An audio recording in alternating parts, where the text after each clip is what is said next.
Welcome to Star Bios, the show where we delve into the fascinating lives of Hollywood's most iconic figures. I'm your host, Casey Gold, and today we're going to explore the extraordinary life of Billy Wilder, one of the most acclaimed filmmakers in the history of cinema. With a career spanning over 5 decades, Wilder left an indelible mark on the film industry, directing some of the most beloved classics of all time, including Sunset Boulevard, Some Like It Hot, and Double Indemnity. But before we dive into his remarkable achievements, let's take a journey back to his early life and formative years. Billy Wilder was born on June 22, 1906, in Sucha Beskidzka, a charming town nestled in the foothills of the Carpathian Mountains in what is now southern Poland. At the time, the region was part of the Austro-Hungarian Empire, and Wilder's family was Jewish, with a strong cultural heritage that would later influence his filmmaking style. His father, Max Wilder, was a successful merchant who owned a hardware store, while his mother, Eugenia, was a homemaker who took care of their 2 children, Billy and his sister Stephanie.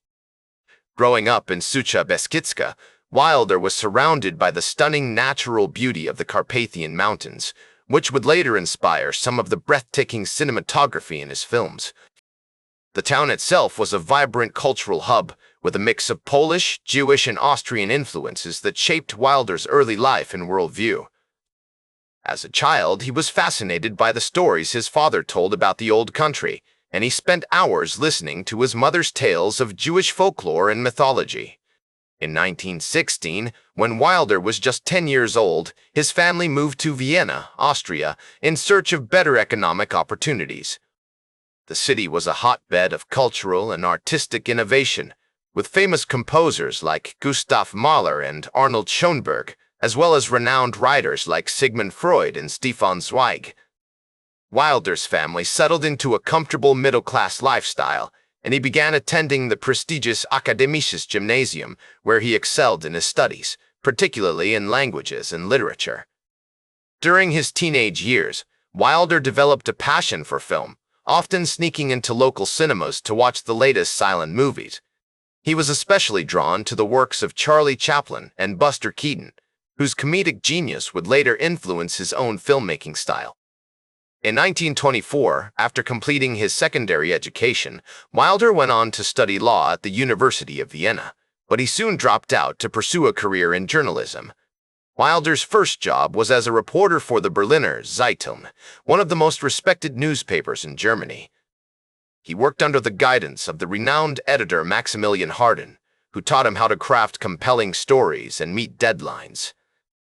During this period, Wilder also began writing screenplays for German films, including the 1929 film Die Teufelsreporter, which marked his first major credit as a screenwriter. As we explore the early life of Billy Wilder, it becomes clear that his experiences, influences, and relationships all contributed to the development of his unique voice and perspective.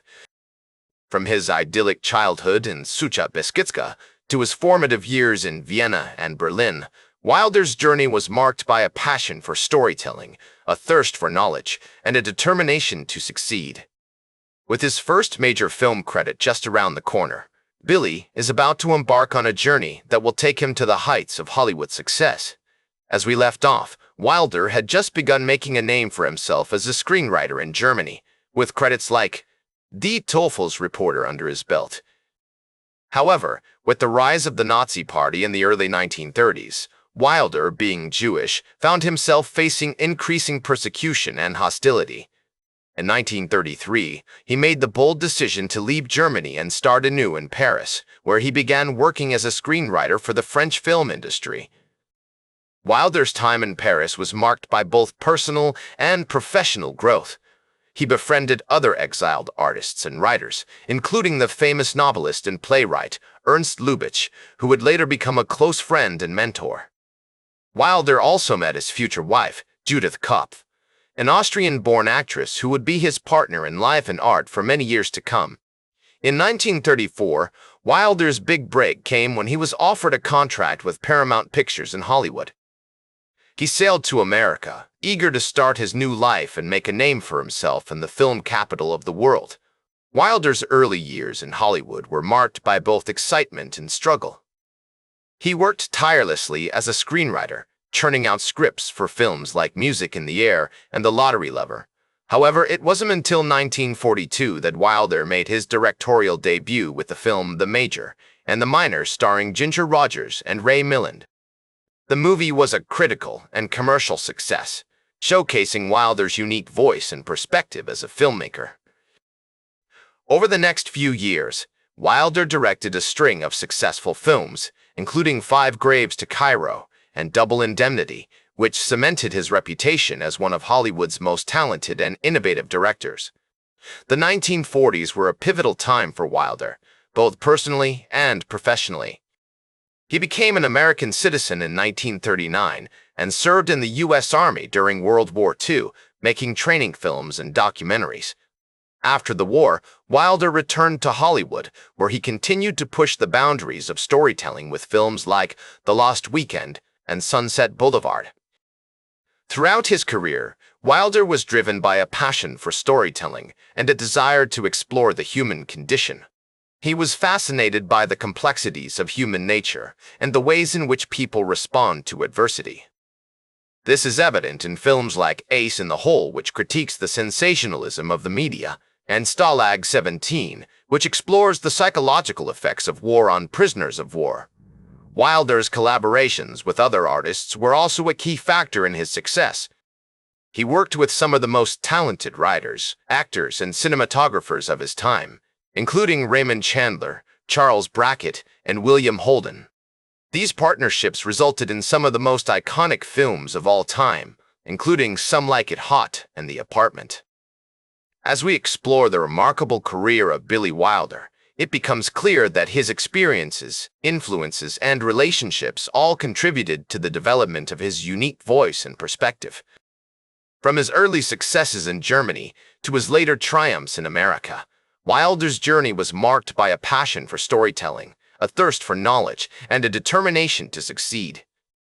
With his reputation as one of Hollywood's most beloved and respected directors solidified, Wilder is about to embark on a new era of creative innovation and experimentation. The 1960s were a prolific period for Wilder, with films like 1, 2, 3, and Irma la Douce showcasing his unique blend of wit, satire, and drama. His collaboration with writer I.A.L. Diamond resulted in some of the most iconic comedies of the era, including The Apartment, which won 5 Academy Awards. Wilder's ability to balance humor and pathos was unparalleled, and his films continued to captivate audiences around the world. In the 1970s, Wilder's output slowed somewhat, but he still managed to produce some remarkable films, including Avanti and The Front Page. His final film, Buddy Buddy, was released in 1981 when Wilder was 74 years old. Although it received mixed reviews at the time, it has since been reevaluated as a charming and witty swan song for one of Hollywood's greatest directors. Throughout his life, Wilder was recognized with numerous awards and accolades, including 6 Academy Awards, 4 Golden Globes, and the Irving G. Thalberg Memorial Award. He was also awarded the National Medal of Arts in 1986, a testament to his enduring impact on American cinema. Wilder's legacy extends far beyond his own films, however. He inspired generations of filmmakers, from Stanley Kubrick to Woody Allen, and his influence can be seen in everything from The Simpsons to Mad Men. His innovative storytelling, visual style, and mastery of genre have made him a beloved and respected figure in the world of cinema. I think it's a matter of being in the right place at the right time and having the guts to take advantage of it. This philosophy is reflected in his remarkable life and career, which were marked by a combination of talent, hard work, and a willingness to take risks. Today, Billy Wilder's films continue to delight audiences around the world, offering a unique window into the past while remaining remarkably relevant to contemporary concerns. As we conclude our exploration of Wilder's life and career, it's clear that his legacy will endure for generations to come, inspiring filmmakers, writers, and artists to push the boundaries of storytelling and explore the human condition. As the great director himself once said, "Audience, That's the most important thing. You can have the best actors, the best cinematographer, the best art director, but if you don't have an audience, you don't have anything. Billy Wilder's films may have been made decades ago, but they continue to speak to us today, offering a timeless commentary on the human experience that will be cherished by audiences for years to come. That's all for today's Star Bios. Remember to like, share, and subscribe. And until next time, I'm Casey Gold, reminding you to keep shooting for the stars.